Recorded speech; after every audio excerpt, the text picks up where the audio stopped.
Hello everyone. Today we start with the light of the candle lighting up your life. We are going to talk about stress today. What does stress mean to you? Does it mean something negative or something positive? Let's start by seeing how the reflex of stress, fight or flight, affects our life. So I have this candle here and I will put my finger into the candle. But as soon as I put it close to the flame, my body immediately makes it move away because it does not want to get burnt. That is a short but positive effect of stress. If in small quantities, stress helps us avoid dangers. It helps us keep safe and keep out of trouble. For example, you're driving on the road and suddenly the car in front of you stops. Immediately you will press on brakes so that you don't hit the other car. And that's again the job of the small part of stress of fight or flight to avoid you from getting into an accident. If you're walking in the jungle or taking a hike, and suddenly an animal attacks you, your immediate response will be to run away and protect yourself. And that's again one of the positive aspects of stress. It saves you and saves your life. But when stress is long-term and chronic, it gets us into some very bad side effects.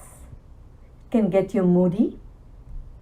It can get you into having arguments which are unnecessary, even anxiety, or make you not feel good enough. It can get your chest clenched and jaws clenched and not want to meet anyone or talk to anyone. It can make you worried, and it can lead to so many health and mental ailments. So if it's long term and if it's chronic, it needs to be handled.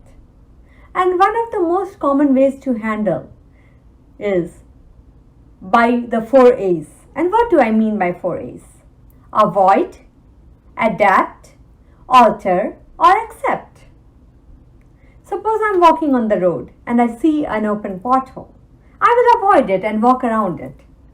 And that's the same thing we can do with the stress, which is avoidable, which we don't have to necessarily deal with.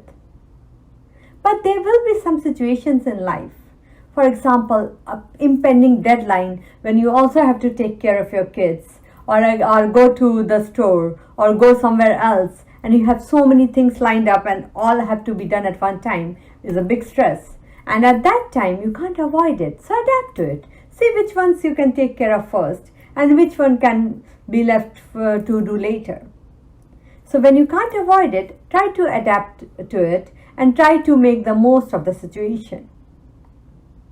Then there are some days when you'll have to take everything on, and that's the time you alter your reaction. You can't avoid it.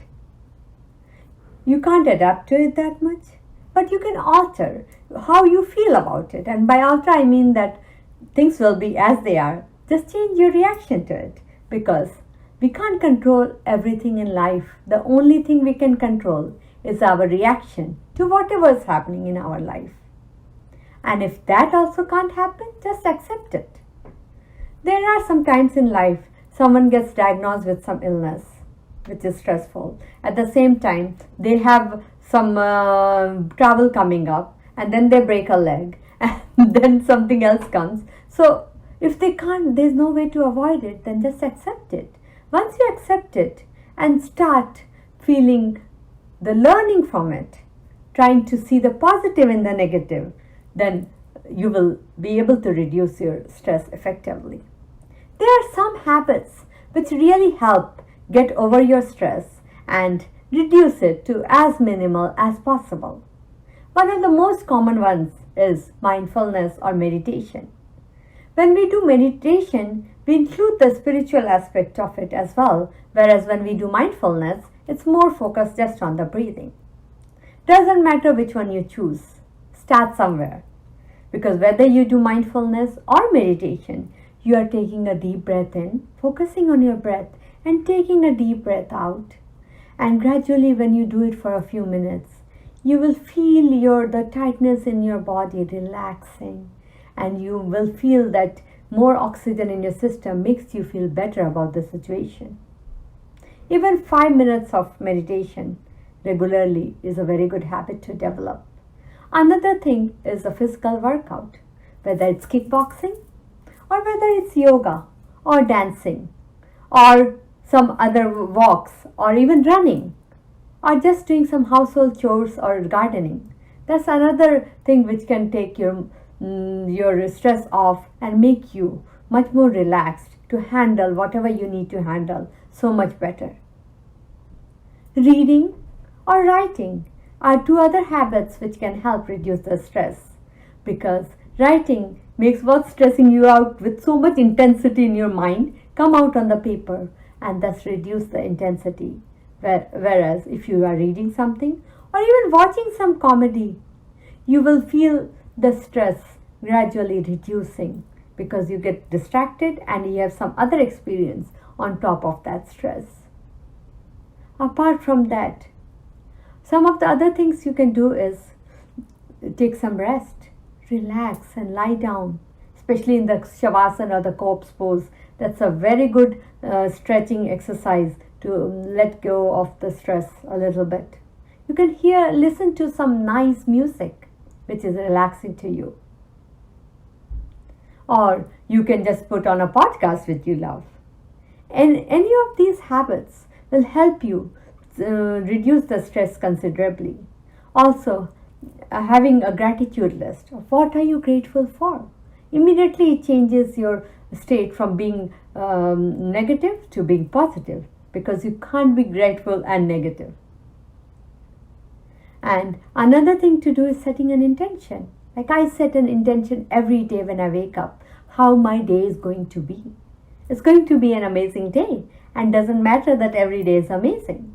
We all have our life's shares of things and curveballs. So how do you throw aces when life throws you a curveball? By setting an intention that no matter what the day brings, the week brings, the year brings, you are going to have an amazing day. What are some of the things which have helped you with your stress? Or what are some of the stresses you will need our help with? Let us know.